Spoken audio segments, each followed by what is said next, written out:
Hey guys, Zach here, and welcome back to Thursday Reviews. And today for Thursday Reviews, we have the Bandai Creation Spacegodzilla. Now, Spacegodzilla is basically like a doppelganger to Godzilla. Sort of like Mechagodzilla, but not entirely. Except he's evil. Well, the first Mechagodzilla was evil, but Spacegodzilla is just evil on his own. But either way, he's basically a doppelganger of Godzilla, like I said. And he only appeared in one movie, which was Godzilla vs. Spacegodzilla. A lot of fans want him to return.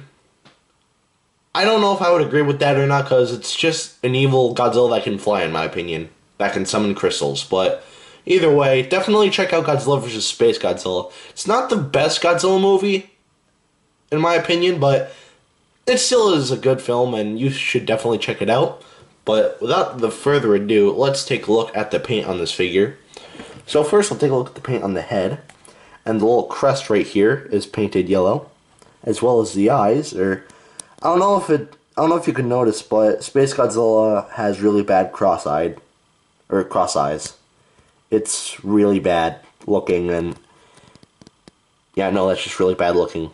The teeth are painted white, as well as these spike fang things. Whatever you want to call them, they're painted white as well. And also the tongue is painted red. Moving on to the shoulder here, they have these giant candy corn colored crystals right here. I say candy corn because that is flat out candy corn. So, yeah. If you like candy corn, then there you go. The finger claws are painted white, as well as the toe claws. And the belly, chest part of this figure is painted this musculature, fleshy sort of coloring. And it goes all the way to underneath the tail right here and all the way to the end right here. There are also bits right here where they forgot to paint. But it is kind of a small space, so I could kind of understand why they could forget to paint that little spot. But either way, going to the spines right here, they are painted the same way as Godzilla's actual spikes, because, like I just said, he is basically a doppelganger to Godzilla. And, yeah, it just goes all the way down to the end, and the tail, again, well, these spikes right here are painted white. A lot of paint on this figure, well, not much paint, but it's a lot more than most of the other Bandai Creation figures that we've taken a look at in the past. So, the paint definitely gets a plus in my book, other than the really bizarre cross eyes there. But either way, the paint gets a pass. Now let's take a look at the articulation. And first of all, the head can twist 360. The arms can move inward that much and outward this much. The tail can twist at the base, as well as at the center of the tail. This is actually unique for a Bandai Creation figure, or Bandai figure in general, because they wouldn't normally have articulation in this part of the tail.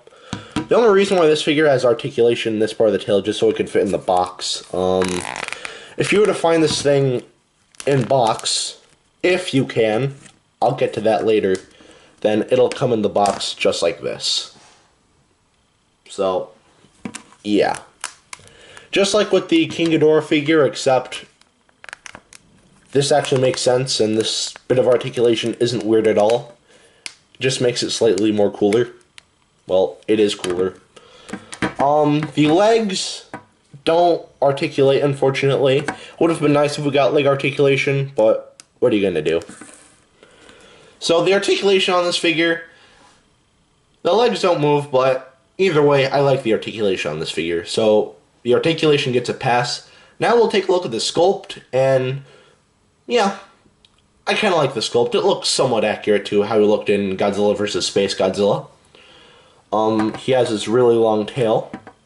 I actually didn't notice this until I was a kid when I got this figure.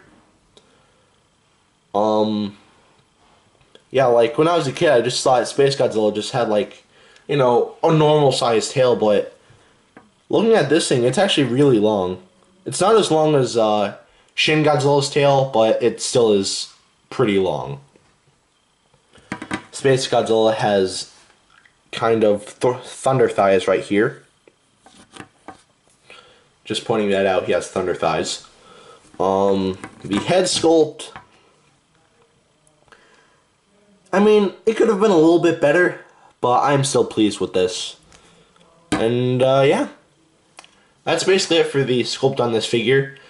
A couple of, minor nitpicks, but either way, the articulation is nice on the, or not articulation, the sculpt on this figure is, pretty good. I know I'm stupid, but the sculpt gets a pass. Now we'll take a look at the detailing, and the detailing on this figure, just like with most of the other Bandai Creation figures that I have reviewed, Bandai has done a really good job with their detailing.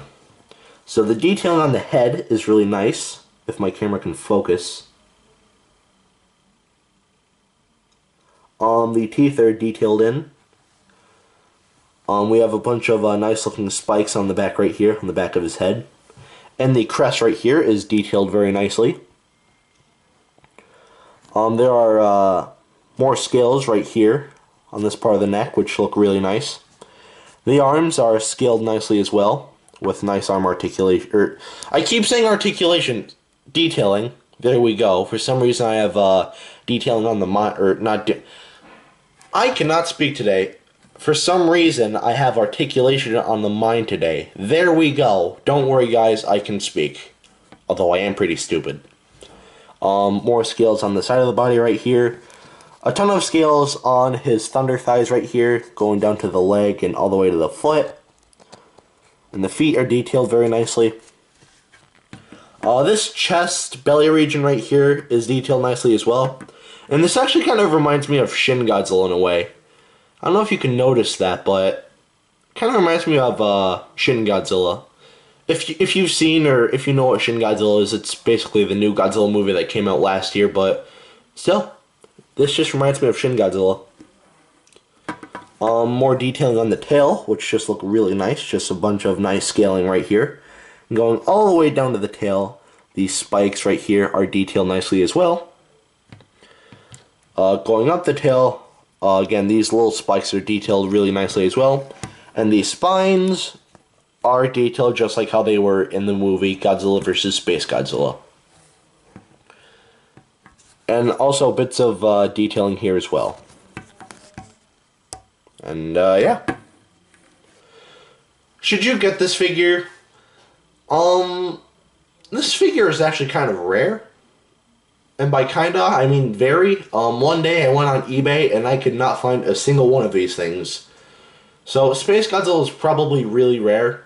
Well, I found one loose, but finding one in box is, yeah, it's really hard to come by. And again, I've looked up the prices for the other Bandai Creation figures that I have reviewed in the past, and again, they are really rare. I don't know why they're so rare. They only came out in 2005, but they're rare, I guess. The prices for some of them in box are really ridiculous. So if you can find some of these Bandai Creation figures for a cheap price, definitely get it. And same with this guy. If you can find it for a cheap price, then definitely get it. And if you want to know how big this figure is, here he is next to Dr. Billy Grant. Alright, this is just something else I want to point out before I end the video. Mine, I don't know if you've noticed here, but mine on the crystals right here, it's really banged up. That is because, again, I got this figure when I was a kid, and I was very rough with my toys when I was a kid, so, yeah. I do apologize if you're one of those collectors that really hate saying damaged figures or whatever. I do apologize for that. In fact, this actually kind of bothers me how damaged mine is. But what you gonna do? I got this when I was a kid. I was rough with my toys, and yeah. But either way, that is it for today. Have a great rest of your week, and I will see you in the next video. Peace, Zach out.